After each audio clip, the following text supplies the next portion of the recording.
Hello everyone, this is Kritika and welcome back to our channel Kritika BLLB। Students, आज हम discuss करेंगे अपनी series का क्वेश्चन नंबर 9, जो कि है हमारा आदेशात्मक एवं निदेशात्मक संविधि से आप क्या समझते हैं, इसका निर्धारण कैसे किया जा सकता है, आदेशात्मक संविधि क्या तथा निदेशात्मक संविधि में अंतर क्या है। ठीक है, आपके एग्जाम की पॉइंट ऑफ व्यू से बहुत ही ज़्यादा इंपॉर्टेंट क्वेश्चन है और इसलिए इसको बिल्कुल भी मत छोड़िएगा। जितने भी आपके टॉप 15 क्वेश्चन हमने बनाए हैं वो सभी आपके एग्जाम के पॉइंट ऑफ व्यू से बहुत ही इंपॉर्टेंट है, इसलिए इनमें से कोई भी आपका लॉन्ग या शॉर्ट में आ सकता है। ठीक है, इसलिए इस क्वेश्चन को बहुत ही अच्छे से समझिएगा आज। और वीडियो शुरू करने से पहले हम आपको बता दें कि अगर आपको इसका PDF चाहिए इस पेपर का, नोट्स का, तो उसका टेलीग्राम चैनल से आप डाउनलोड कर लीजिएगा। उसकी लिंक मैं डिस्क्रिप्शन में दे दूंगी। और अगर आप चैनल पे नए हो तो चैनल को जरूर सब्सक्राइब करिएगा, क्योंकि हम इसमें LLB और BLLB एग्जाम से रिलेटेड, आंसर राइटिंग से रिलेटेड बहुत इंपॉर्टेंट वीडियोज अपलोड करते रहते हैं। इसी तरह के टॉप 15 क्वेश्चन हम अदर सब्जेक्ट्स के भी बनाने वाले हैं। तो अगर आपको हर एक सब्जेक्ट का इसी तरह से टॉप 15 क्वेश्चन के नोट्स चाहिए तो आप इस चैनल को जरूर सब्सक्राइब करिएगा। ओके, तो शुरू करते हैं अपना आज का वीडियो। तो इस तरह से अगर आपके एग्जाम में कोई क्वेश्चन आता है तो आप इसका आंसर कैसे लिखेंगे, कुछ इस प्रकार से लिखेंगे। पहले 4-5 लाइनों का एक इंट्रोडक्शन देते हैं, फिर आंसर इसका लिखेंगे। ओके, संविधि विधायिका की इच्छा की अभिव्यक्ति होती है। किसी संविधि का निर्वचन करते समय यदि किसी शब्द या वाक्यांश को कई बार, ठीक है, अधिनियम में कई बार प्रयोग किया गया है तो प्रत्येक स्थान पर उसे एक ही अर्थ दिया जाएगा। यह भी कहा जा सकता है, परंतु कभी कभी शब्द अपना अर्थ स्थान एवं परिस्थितियों के साथ बदलते रहते हैं, तब शब्दों के अर्थ का निर्धारण निम्नलिखित नियमों से किया जा सकता है। ठीक है, तो इसका इंट्रोडक्शन हमने दे दिया कि किसी संविधि में अगर एक ही शब्द कई बार प्रयोग किया गया हो, ठीक है, कई जगह जगह में प्रयोग किया गया हो, तो हर जगह उसको एक ही अर्थ दिया जाएगा। ऐसा नहीं कि कहीं पर उसको कुछ अर्थ दिया गया हो, कहीं पर कुछ दूसरा अर्थ दिया गया है, ऐसा नहीं है। सभी जगह पर उसको समान अर्थ दिया जाएगा। लेकिन कभी कभी ऐसा भी होता है कि कोई शब्द अलग अलग जगह में प्रयोग प्रयोग किया गया है, लेकिन परिस्थितियां वहां की दूसरी होती हैं, तब वहां पर उसका अर्थ बदल जाता है। ठीक है, तो इसका निर्धारण कैसे करेंगे, इसके लिए कुछ नियम दिए गए हैं। ठीक है, हाँ, आदेशात्मक संविधि। अब हम देखेंगे कि आदेशात्मक संविधि क्या है। हमें ये देखना होगा कि आदेशात्मक संविधि क्या है, निदेशात्मक संविधि क्या है। ठीक है, और इनका किस तरह से इनका कॉन्सेप्ट क्या है।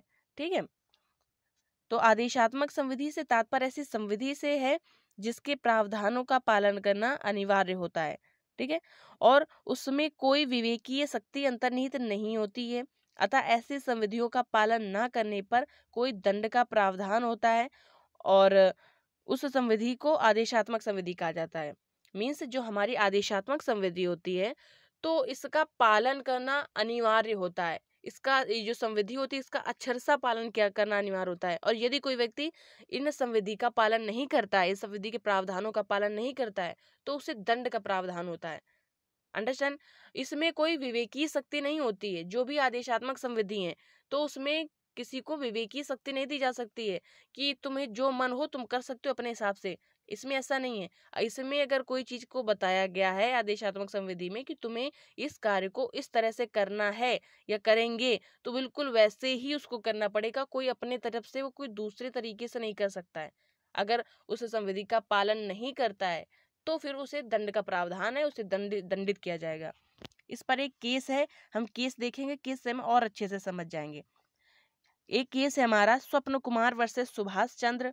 ये मामला है। इस मामले में कलकत्ता उच्च न्यायालय ने यह भी निर्धारित किया कि न्यायालय का यह कर्तव्य है कि वे संविधियों के आदेशात्मक उपबंधों का अनिवार्यतः पालन करें तथा उन्हीं के अनुरूप आदेश पारित करें।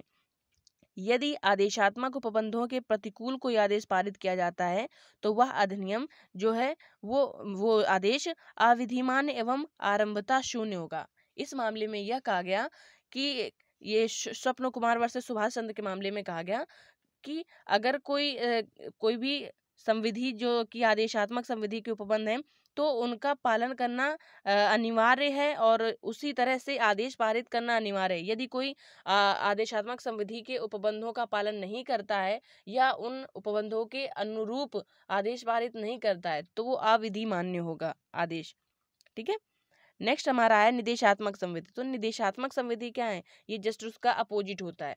ओके, तो आदेशात्मक संविधि क्या थी, वहां पर उनका पालन करना अनिवार्य था, लेकिन निदेशात्मक संविधि में इनका पालन करना अनिवार्य नहीं है, विवेकी शक्ति दी गई है कि जैसा तुम्हें उचित लगे, जैसा तुम्हें ठीक लगे कर सकते हो, ठीक है, इस तरह से। और उसमें क्या था, उसमें विवेकी शक्ति नहीं दी गई थी। और निदेशात्मक संविधि में अगर उसका पालन नहीं करोगे तो उसमें कोई दंड का प्रावधान नहीं है, लेकिन उसे आदेशात्मक संविधि में दंड का प्रावधान था। तो इसको देखते हैं कैसे इसका आंसर लिखेंगे। निदेशात्मक संविधियों से अभिप्राय उन संविधियों से है जिसके उपबंधों का पालन करना अनिवार्य नहीं होता है। उन संविधियों में विवेकीय शक्ति अंतर्निहित होती है, निदेशात्मक संविधियां कहलाती हैं। निदेशात्मक संविधियों के उपबंधों का पालन न करने पर कोई दंड का प्रावधान नहीं होता है। ऐसी संविधि के प्रावधानों को निदेशात्मक संविधि कहा जाता है। अंडरस्टैंड। अब इस पर एक केस है, बहुत ही इंपॉर्टेंट केस है, जगन्नाथ वर्सेस जसवंत सिंह। फिर से रिपीट कर देती हूँ मैं। जगन्नाथ वर्सेस जसवंत सिंह के मामले में उच्चतम न्यायालय ने यह कहा कि व्याख्या का यह सुस्थापित सिद्धांत है कि ऐसे किसी अधिनियम के उपबंध को आदेशात्मक प्रकृति का नहीं माना जाएगा जिनका पालन किया जाना अनिवार्य ना हो और जिनका पालन नहीं किए जाने पर किसी प्रकार की शक्ति की व्यवस्था ना की गई हो, किसी प्रकार की शास्ति मीन्स दंड की व्यवस्था ना की गई हो, अतः ऐसी संविधियों को निदेशात्मक संविधि माना जाएगा।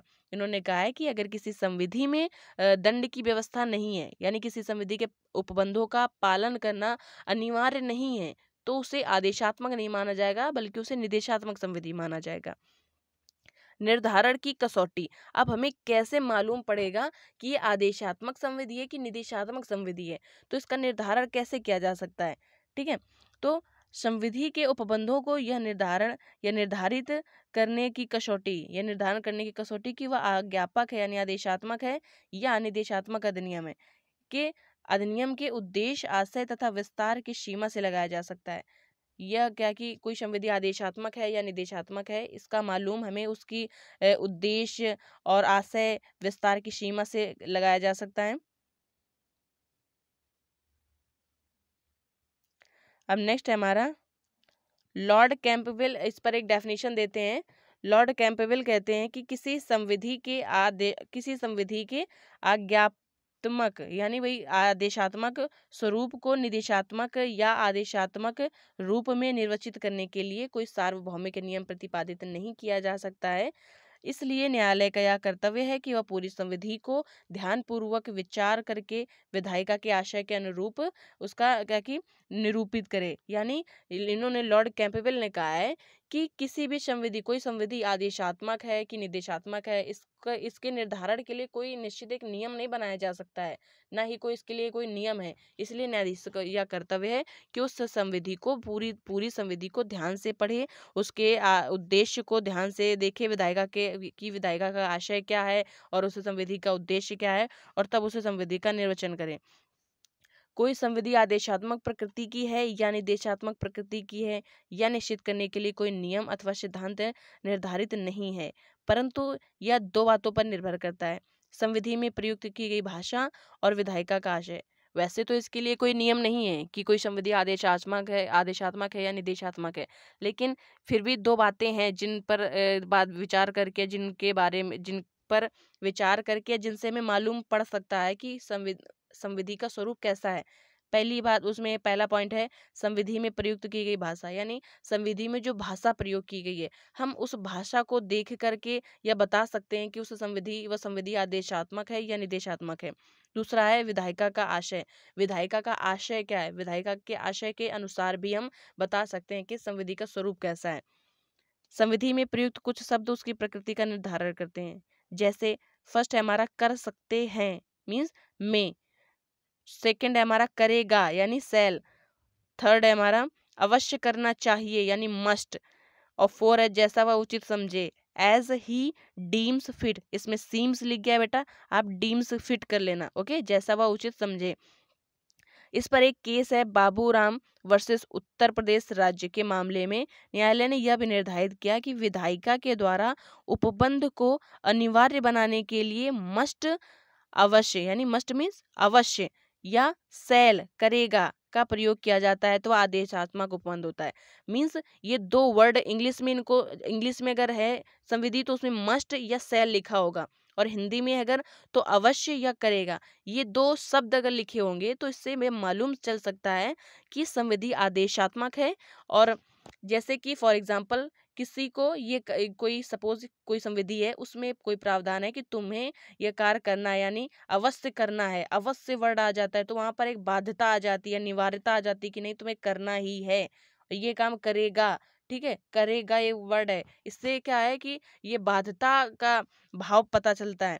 अब जैसे कि हमारा इस पे एक केस है, M Jagmohan Reddy versus deputy secretary. फिर से रिपीट कर देती हूँ, M Jagmohan Reddy versus deputy secretary.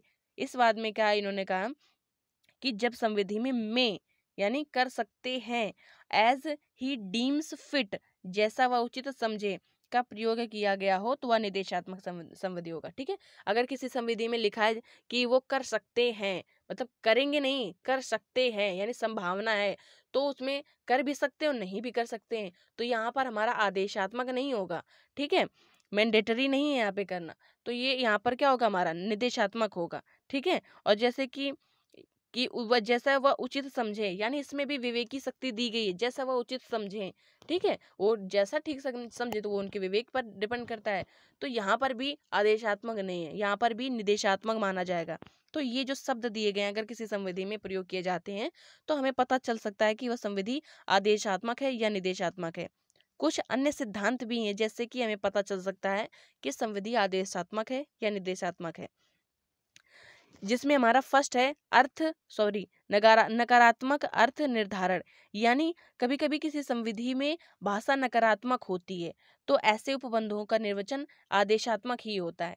ठीक है, जैसे किसी संविधि में नकारात्मक शब्दों का प्रयोग किया जाता है तो वहां पर यह माना जाता है कि यह संविधि निदेशात्मक आदेशात्मक मानी जाएगी। ठीक है, जैसा हुआ या जैसे ये कार्य नहीं कर सकते, या ठीक है, नकारात्मक टाइप का अगर वर्ड दिया गया है, कहीं भी नकारात्मक सेंटेंस दिया गया है तो हमें मालूम पड़ सकता है कि ये आदेशात्मक है।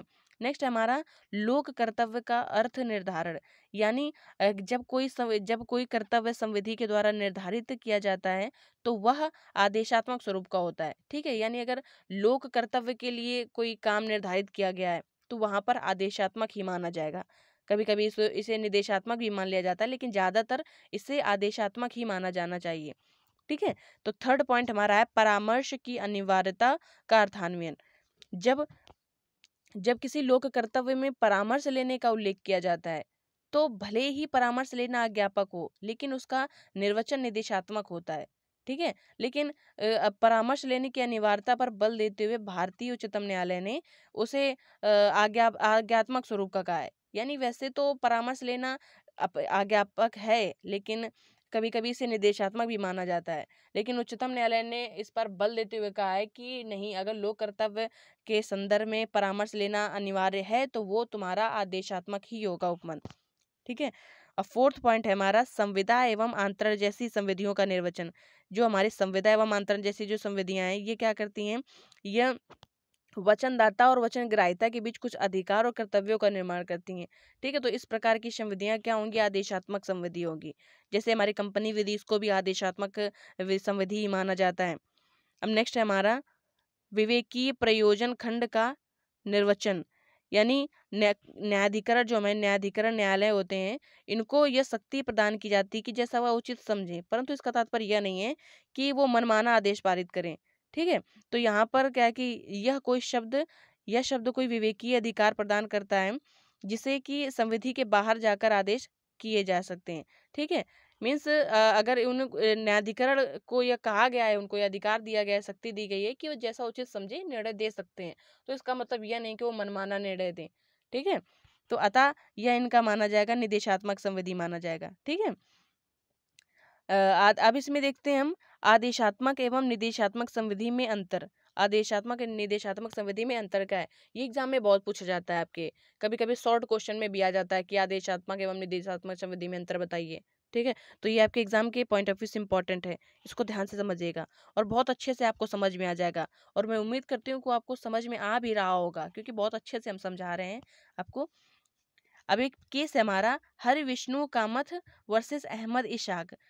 फिर से रिपीट कर देती हूँ, हर विष्णु कामथ वर्सेस अहमद इशाक। इस मामले में आदेशात्मक एवं निर्देशात्मक उपबंधों का अंतर स्पष्ट किया गया है। इसके अनुसार आदेशात्मक उपबंधों का अक्षरशः एवं कठोरता से पालन किया जाना चाहिए। आदेशात्मक संविधियों का पालन न करने पर दंड का प्रावधान है, जबकि निर्देशात्मक संविधियों का पालन अक्षरशः नहीं किया जाता है, ठीक है, और इनका पालन न किए जाने पर दंड का प्रावधान नहीं है। ये इन्होंने कहा है, इस मामले में कहा है कि जो आदेशात्मक संविधि होती हैं इनका अक्षरशः और कठोरता से पालन किया जाना चाहिए, और अगर आदेशात्मक संविधि का पालन नहीं किया जाता है तो उसमें दंड का प्रावधान होता है। लेकिन जो हमारी निर्देशात्मक संविधि हैं उनमें अक्षरशः पालन नहीं किया जाता है उनका, और अगर निर्देशात्मक संविधियों का पालन नहीं किया जाता है तो उस पर दंड का प्रावधान भी कोई नहीं होता है। अब इस पर हमारा एक डिफरेंस है, इस तरह से आप कुछ देख सकते हो स्क्रीन में, और अगर आपके एग्जाम में आता है तो कुछ इसी तरह से आप लिख भी सकते हो। फर्स्ट हमारा है, आदेशात्मक संविधि का पालन किया जाना अनिवार्य होता है, और उधर निर्देशात्मक संविधि का पालन किया जाना अनिवार्य नहीं होता है, यानी इसमें विवेकाधीन होता है। सेकंड हमारा डिफरेंस है, आदेशात्मक संविधियों का पालन न किए जाने पर दंड का प्रावधान होता है, और इधर है आपका निर्देशात्मक संविधि में निर्देशात्मक संविधियों का पालन न किए जाने पर कोई दंड का प्रावधान नहीं होता है। ओके, थर्ड है हमारा पॉइंट, आदेशात्मक संविधियों का अक्षरशः पालन किया जाना चाहिए, जबकि हमारा निर्देशात्मक संविधियों का अक्षरशः पालन नहीं किया जाना चाहिए। ठीक है, तो ये इनमें डिफरेंस हो गया। बहुत आसान था और बहुत इंटरेस्टिंग सब्जेक्ट भी था। आई होप आपको समझ में आ गया होगा, और इसका नोट्स मैं अपलोड कर दूंगी टेलीग्राम पे, आप वहाँ से डाउनलोड कर लीजिएगा। और कैसा लगा आपको वीडियो, इसका फीडबैक जरूर दीजिएगा कमेंट बॉक्स में, और अगर अच्छा लगे तो लाइक करिएगा।